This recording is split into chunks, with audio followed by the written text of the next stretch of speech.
Prostate ಗ್ರಂಥಿ ಪುರುಷರಲ್ಲಿ ಮಾತ್ರ, ಗಂಡಸರಲ್ಲಿ ಮಾತ್ರ ಇರುತ್ತೆ. ಪ್ರಾಸ್ಟೇಟ್ ಎನ್ಲಾರ್ಜ್ಮೆಂಟ್ ಅಂತ ಹೇಳ್ತೀವಿ. ಈ ಒಂದು ಪ್ರಾಸ್ಟೇಟ್ ಅದರ ಕೆಲಸ ಅದು ನಾನು ಆಗಲೇ ಹೇಳಿದ ಹಾಗೆ ಪುರುಷರಲ್ಲಿ ಮಾತ್ರ ಇರುತ್ತೆ, ಮಹಿಳೆಯರಲ್ಲಿ ಇರೋದಿಲ್ಲ. ಪುರುಷರಲ್ಲಿ ಮೂತ್ರಕೋಶದ ಕೆಳಭಾಗದಲ್ಲಿರುತ್ತೆ. ಅದರ ಕೆಲಸ ವೀರ್ಯವನ್ನು ಉತ್ಪಾದನೆ ಮಾಡೋದು. ಸಂಭೋಗದಲ್ಲಿ ವೀರ್ಯಾಣುವನ್ನು ಉತ್ಪಾದನೆ ಮಾಡೋದು ಟೆಸ್ಟಿಸ್ ಅಂದರೆ ಪುರುಷ ಅಂಗ. ಅದು ವೀರ್ಯಾಣುವನ್ನು ಉತ್ಪಾದನೆ ಮಾಡುತ್ತೆ. ವೀರ್ಯಾಣುಗಳು ಸಮಯದಲ್ಲಿ ಸಂಭೋಗ ಮಾಡಬೇಕಾದ್ರೆ ವೀರ್ಯ ಬೇಕಾಗ್ತದೆ. ವೀರ್ಯವನ್ನು ಈ ಒಂದು ಪ್ರಾಸ್ಟೇಟ್ ಗ್ರಂಥಿ ಉತ್ಪಾದನೆ ಮಾಡುತ್ತದೆ. ಈ ಪ್ರಾಸ್ಟೇಟ್ ಗ್ರಂಥಿ ಮೂತ್ರಕೋಶದ ಕೆಳಭಾಗದಲ್ಲಿರುತ್ತೆ. ಮೂತ್ರನಾಳ ಈ ಪ್ರಾಸ್ಟೇಟ್ ಗ್ರಂಥಿಯ ಒಳಭಾಗದಲ್ಲಿ ಹಾದು ಹೋಗುತ್ತದೆ. ಒಂದು ವಯಸ್ಸಾದ ಮೇಲೆ, ಉದಾಹರಣೆಗೆ 50 ವರ್ಷದ ನಂತರ ಪುರುಷರ ಹಾರ್ಮೋನ್ ಏರುಪೇರು ಟೆಸ್ಟೋಸ್ಟಿರೋನ್, ಈ ಟೆಸ್ಟೋಸ್ಟಿರೋನ್ ಕಡಿಮೆ ಆಗುತ್ತೆ 50 ವರ್ಷದ ನಂತರ. ಮತ್ತು ಈ ರೀತಿ ಹಾರ್ಮೋನ್ ಏರುಪೇರು ಆಗೋದ್ರಿಂದ ಅದು ಒಂದು ಕಾರಣದಿಂದ ಈ ಪ್ರಾಸ್ಟೇಟ್ ಗ್ರಂಥಿ ದಪ್ಪ ಆಗುತ್ತಾ ಹೋಗುತ್ತದೆ. ಇದು ಒಬ್ಬ ವ್ಯಕ್ತಿಗೂ ಇನ್ನೊಬ್ಬ ವ್ಯಕ್ತಿಗೂ ವ್ಯತ್ಯಾಸ ಬರಬಹುದು. ಕೆಲವರಲ್ಲಿ ಬಹಳ ಬೇಗನೆ 50 ವರ್ಷ ಆದಮೇಲೆ ಬಹಳ ಬೇಗನೆ ದಪ್ಪ ಆಗ್ಬೋದು, ಇನ್ನು ಕೆಲವರಲ್ಲಿ ಸ್ವಲ್ಪ ನಿಧಾನವಾಗಿ ದಪ್ಪ ಆಗ್ಬೋದು. ಈ ರೀತಿ ವ್ಯತ್ಯಾಸ ಕಂಡುಬರ್ತದೆ. ಇದು ಈ ಒಂದು ಪ್ರಾಸ್ಟೇಟ್ ಗ್ರಂಥಿ ದಪ್ಪ ಆದಾಗ ಏನೇನು ತೊಂದರೆ ಆಗತ್ತೆ, ಏನು ತೊಂದರೆಯಿಂದ ವೈದ್ಯರ ಹತ್ರ ಈ ರೋಗಿಗಳು ಹೋಗ್ತಾರೆ ಅಂದರೆ, ರಾತ್ರಿ ಹೊತ್ತು 3-4 ಸಲ ಮೂತ್ರ ಹೋಗಬೇಕು. ಮೂತ್ರ ಹೋಗೋದನ್ನು ಕಂಟ್ರೋಲ್ ಮಾಡೋದಕ್ಕಾಗಲ್ಲ. ಈಗ ಮೂತ್ರ ಹೋಗಬೇಕು ಅಂತಂದರೆ ತಕ್ಷಣವೇ ಎಷ್ಟು ಸಾಧ್ಯವೋ ಅಷ್ಟು ಬೇಗನೆ ಮೂತ್ರ ಹೋಗಬೇಕು. ಒಂದೊಂದು ಸಲ ಮೂತ್ರ ಹೊರಟೋಗ್ಬಿಡುತ್ತೆ. ಮೂತ್ರ ವಿಸರ್ಜನೆಗೆ ಮುಂಚಿತವಾಗಿಯೇ ಒಂದಷ್ಟು ಮೂತ್ರ ಹೊರಟೋಗುತ್ತೆ. ಈ ಒಂದು ತೊಂದರೆ ಅರ್ಜೆಂಟು, ತಕ್ಷಣವೇ ಹೋಗಬೇಕು, ಮೂತ್ರ ಹೋಗಬೇಕು ಅಂತ. ಆಗಾಗ ಬೆಳಗ್ಗೆ ಹೊತ್ತು ಆಗಾಗ ಮೂತ್ರ ವಿಸರ್ಜನೆ ಮಾಡಬೇಕು. ರಾತ್ರಿ ಹೊತ್ತು ಮೂತ್ರ ವಿಸರ್ಜನೆ ಆಗಾಗ ಎದ್ದು ಮೂತ್ರ ವಿಸರ್ಜನೆ ಮಾಡಬೇಕು. ಮೂತ್ರ ಹೋಗಿ ಬಂದ ಮೇಲೆ ಇನ್ನೂ ಈ ಒಂದು ಗ್ರಂಥಿ ಪ್ರಾಸ್ಟೇಟ್ ಗ್ರಂಥಿ ದಪ್ಪ ಆಗಿರೋದ್ರಿಂದ ಇನ್ನೂ ಒಂದಷ್ಟು ಮೂತ್ರಕೋಶದ ಒಳಭಾಗದಲ್ಲಿ ಉಳ್ಕೊಂಡಿರುತ್ತೆ.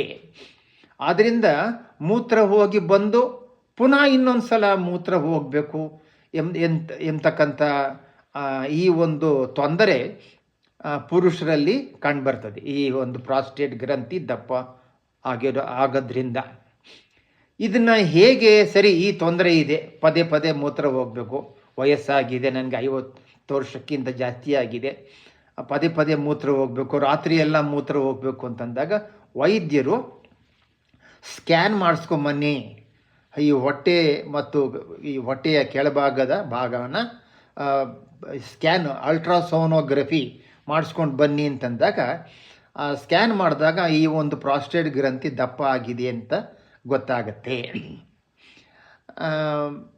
ಇದಕ್ಕೆ ಚಿಕಿತ್ಸೆ, ಪ್ರಾಸ್ಟೇಟ್ ದಪ್ಪ ಆಗಿದೆ ಅಂದ ತಕ್ಷಣವೇ ಹಾಗಾದರೆ ಆಪರೇಷನ್ ಮಾಡಿಸ್ಕೋಬೇಕು ಆ ಥರ ಏನಿಲ್ಲ. ಕೆಲವು ಮಾತ್ರೆಗಳಿಂದ ಮತ್ತು ಆಹಾರ ಪದ್ಧತಿಯಿಂದ ನಿಯಮಿತವಾಗಿ ವ್ಯಾಯಾಮ ಮಾಡಬೇಕು, ವಾಕ್ ಹೋಗಬೇಕು. ಕೆಲವು ತರಕಾರಿಗಳು ಬಹಳಷ್ಟು ಸಹಾಯ ಮಾಡುತ್ತೆ, ಅದರೊಳಗೂ ಟೊಮೊಟೊ ಸಹಾಯ ಮಾಡುತ್ತೆ, ಮತ್ತು ಬೀನ್ಸು ಮತ್ತು ಕ್ಯಾರೆಟ್ ಇವೆಲ್ಲ ಸಹಾಯ ಮಾಡುತ್ತೆ. ಹಾಲು, ಮೊಟ್ಟೆ ಇದನ್ನು ಕಡಿಮೆ ಮಾಡಬೇಕು. ಈ ಹಾಲು ಮೊಟ್ಟೆ ಇದು ಸಹ ಪ್ರಾಸ್ಟೇಟು ದಪ್ಪ ಆಗೋದಕ್ಕೆ ಒಂದು ಸ್ವಲ್ಪ ಮಟ್ಟಿಗೆ ಕಾರಣ ಅಂತ ವೈದ್ಯಕೀಯ ವಿಷಯಗಳು, ವೈದ್ಯಕೀಯ ಸಂಶೋಧನೆಯಿಂದ ಗೊತ್ತಾಗಿದೆ. ಆದ್ದರಿಂದ ಹಾಲು ಕುಡಿಯೋದನ್ನು ಕಡಿಮೆ ಮಾಡಬೇಕು. ಮೊಟ್ಟೆ ಬೇಡ, ಮಾಂಸ ಬೇಡ. ಕೆಲವು ಹೂಕೋಸು, ಗೆಡ್ಡೆಕೋಸು ಇವು ಸಹ ಕಡಿಮೆ ಮಾಡಿದ್ರೆ ಒಳ್ಳೆಯದು. ಬೇರೆ ತರಕಾರಿ ಒಳ್ಳೆಯದು. ನೀರನ್ನು ಚೆನ್ನಾಗಿ ಕುಡಿಬೇಕು. ಇದರಿಂದ ಆಗ ಚೆನ್ನಾಗಿ ಮೂತ್ರ ವಿಸರ್ಜನೆ ಮಾಡೋದು ಒಳ್ಳೆಯದು. ಇದಿಷ್ಟು ತೊಂದರೆಗಳು ಅಂತ ಗೊತ್ತಾದ ಮೇಲೆ ಏನು ಅಪಾಯ ಏನಾದರೂ ಆಗ್ಬೋದಾ ಅಂತಂದರೆ, ಎಲ್ಲರಿಗೂ ಈ ಪ್ರಾಸ್ಟೇಟ್ ದಪ್ಪ ಆದಮೇಲೆ ಅದು ಕ್ಯಾನ್ಸರ್ ಆಗಿ ಪರಿವರ್ತನೆ ಹೊಂದುತ್ತದೆ ಅಂತ ಹೇಳೋದಕ್ಕಾಗಲ್ಲ. ಎಚ್ಚರಿಕೆ ವಹಿಸಬೇಕು. ಇದಕ್ಕೆ ಒಂದು ರಕ್ತ ಪರೀಕ್ಷೆ ಇದೆ, prostate specific antigen, PROSTATE, prostate specific, SPECIFIC, specific antigen, ANTIGEN. ಇದನ್ನು ಸಂಕ್ಷಿಪ್ತವಾಗಿ PSA ಅಂತ ಹೇಳ್ತಾರೆ. ಅಲ್ಟ್ರಾಸೋನೋಗ್ರಫಿ ಮಾಡಿಸ್ಕೊಂಡು ಅದರೊಳಗೆ ಪ್ರಾಸ್ಟೇಟ್ ಗ್ರಂಥಿ 30 ಗ್ರಾಮ್ಗಿಂತ ದಪ್ಪ ಇದೆ ಅಂತ ಹೇಳಿದಾಗ ಒಂದು ವೈದ್ಯರು ಏನು ಮಾಡ್ತಾರೆ, ಒಂದು ಪ್ರಾಸ್ಟೇಟ್ ಸ್ಪೆಸಿಫಿಕ್ ಆ್ಯಂಟಿಜನ್ ಮಾಡಿಸ್ಕೊಂಬನ್ನಿ, ರಕ್ತ ಪರೀಕ್ಷೆ ಮಾಡಿಸ್ಕೊಂಬನ್ನಿ. ಇದು 4ಗಿಂತ ಕಡಿಮೆ ಇರಬೇಕು. 4ಗಿಂತ ಜಾಸ್ತಿ ಇದ್ದರೆ ಆಗ ಕ್ಯಾನ್ಸರ್ ಇರಬಹುದು ಅಂತ ಹೇಳಿ ವೈದ್ಯರ ಸಲಹೆ ಪಡಿಬೇಕಾಗ್ತದೆ. ಕೆಲವರು ವೈದ್ಯರು ಅದರೊಳಗೂ ಈ ಯೂರಾಲಜಿಸ್ಟ್ ಅಂತಂದರೆ ಅವರು ಸರ್ಜನ್, ಅವರು ಆಪ್ರೇಷನ್ ಮಾಡಿ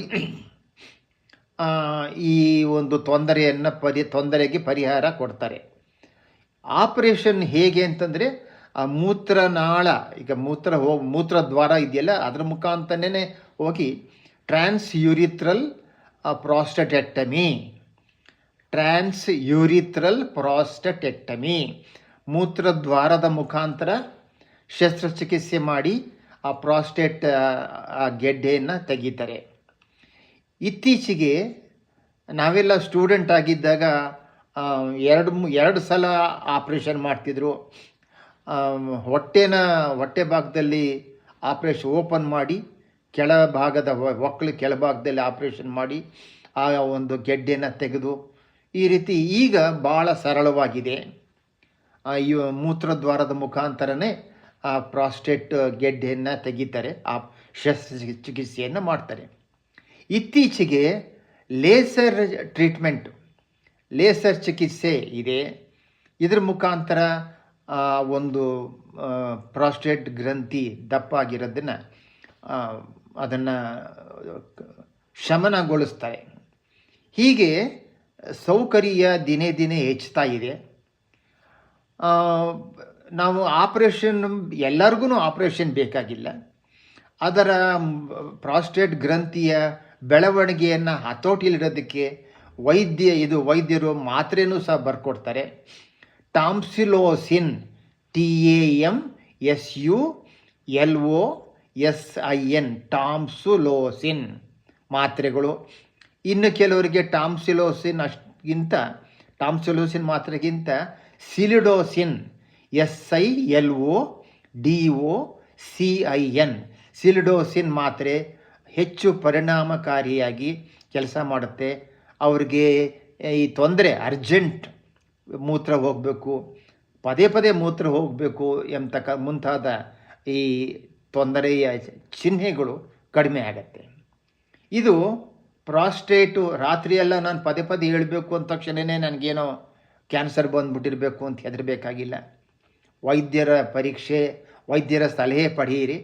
ಅವರು ನಿಮಗೆ ಸೂಕ್ತ ಮಾರ್ಗದರ್ಶನ ಕೊಡ್ತಾರೆ, ಸೂಕ್ತ ಸಲಹೆ ಕೊಡ್ತಾರೆ, ನಿಮಗೆ ಪರಿಹಾರ ಸೂಚಿಸ್ತಾರೆ. ಆದ್ದರಿಂದ ನಿಮ್ಮ ಆರೋಗ್ಯ ನಿಮ್ಮ ಜವಾಬ್ದಾರಿ. ಈ ತಿಳಿದಂಥ ವಿಚಾರವನ್ನು ದಯವಿಟ್ಟು ಬೇರೆಯವ್ರಿಗೂ ಹೇಳಿ. ಸರ್ವೇ ಜನ ಸುಖಿನೋ ಭವಂತು, ಸರ್ವೇ ಜನ ಸ್ವಸ್ತಿ ಭವಂತು. ನಮಸ್ಕಾರ.